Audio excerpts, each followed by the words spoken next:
이걸 가지고 있는 분들은 옷을 입는데 고민이 좀 됩니다. 운동을 아무리 해도 지방은 빠지지만 유선 조직은 크게 사라지는 경우는 없습니다. 그리고 노년에 접어들어 고환의 기능이 떨어져 호르몬 불균형에 의해서 여성형 유방이 나타날 수 있다.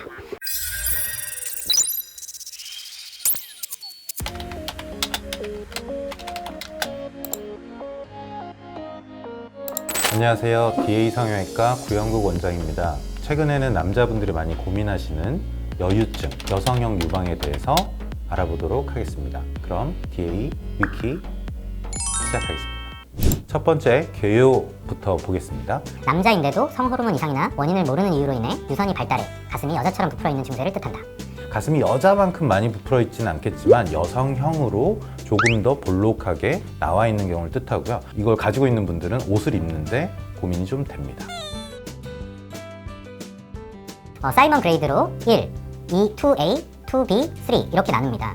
2A, B는 정도에 따라서 나누는 거고 1번은 유선 조직이 없거나 미미한 수준, 2A는 유선 발달을 해서 유륜이 솟아있는 것, 2B는 가슴이 아래쪽에 접히면서 가슴이 늘어지는 것, 3은 유륜과 유선이 접히는 부분보다 아래로 내려오는 중증도의 여유증을 말한다.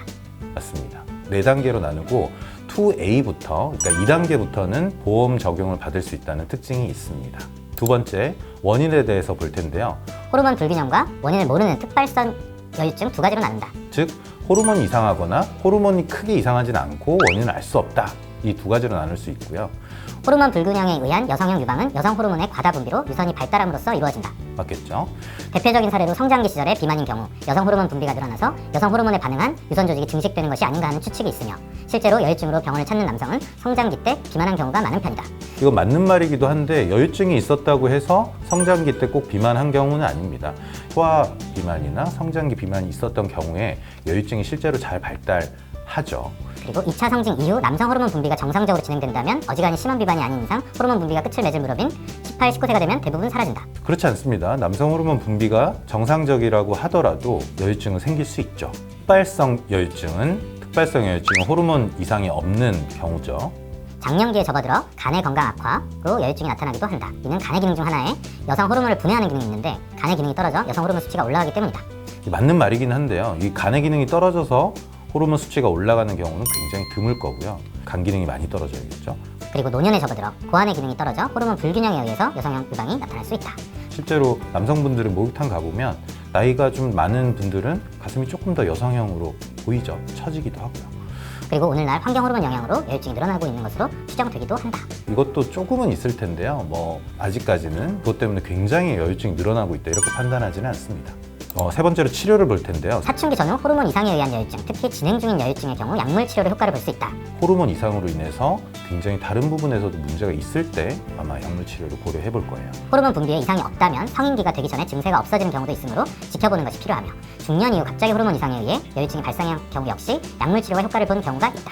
어떻게 보면 남성 갱년기 이런 느낌으로 이해하실 수 있습니다. 하지만 이미 여유증이 고착화되고 성인이 된 후라면 수술 외에는 증식한 유선을 없앨 치료법은 없다고 봐야 한다. 대부분의 경우에는 특별한 호르몬상의 수치상의 이상이 없는 여유증이 많기 때문에 수술이 가장 적합한 치료법이라고 봐야 합니다. 운동을 아무리 해도 지방은 빠지지만 유선 조직은 크게 사라지는 경우는 없습니다. 주로 진행되는 수술은 수면 마취, 국소 마취를 병행하고 수술 시간도 1시간에서 3시간 정도 비교적 짧은 편. 수술 시간은 1시간 정도면 충분한 편이고요. 지방 흡입이 별거 아니라고 생각하고 유선만 절제해도 된다는 사람도 있는데 여유증 수술에서 지방 흡입은 상당히 높은 비중을 차지한다. 지방 흡입은 거의 대부분의 경우에 필요하세요. 네 번째, 수술 부작용에 대해서 보겠습니다. 첫 번째는 유륜 함몰. 지방이 제대로 제거되지 않은 경우나 유선과 함께 발달한 주변 지방이 제거되지 않은 채 유선만 제거된 경우. 이 경우도 있지만 두 번째 설명이 더 많아요. 지나친 유선 조직 제거. 이게 원인이 많습니다. 과다한 양을 뺐을 때 생길 수 있고요. 두 번째는 피부 처짐으로 인해 지방이 과다한 상태에서 지방 흡입을 겸한 수술을 진행했을 때 일어날 수 있다. 이것도 맞는 얘기죠. 피부 처짐이 있는 경우에 유선 조직을 빼면 피부가 처져 있기 때문에 그 제일 많이 처져 있는 부분이 중심 부분일 거고 그 부분의 함몰이 드러날 수 있습니다. 세 번째는 지방 흡입 시술 특성상 내부 출혈로 인한 멍은 자연스러운 현상이며 시간이 지나면 사라진다. 이건 맞는데요. 내부 출혈로 인한 멍의 정도가 다르겠죠. 심하게 멍이 들고 붓고 건드릴 수도 없는 정도의 통증이 있다면 꼭 병원이랑 상의해야 합니다. 마지막으로 유륜 색소 침착은 수술 전후 사진들을 보면 평범한 붉은색이었던 유륜이 수술 이후 검게 변하는 것을 볼 수 있다. 이 부작용은 수술 후 거의 대부분이라 할 정도로 발생하는데 맞는 얘기인데요. 대부분에 생겨서는 안 되죠.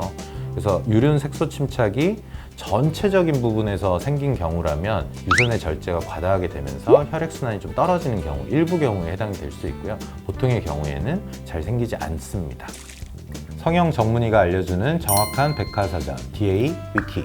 오늘도 정보가 도움이 되셨다면 좋아요, 구독, 알림 설정까지 부탁드리겠습니다. 감사합니다.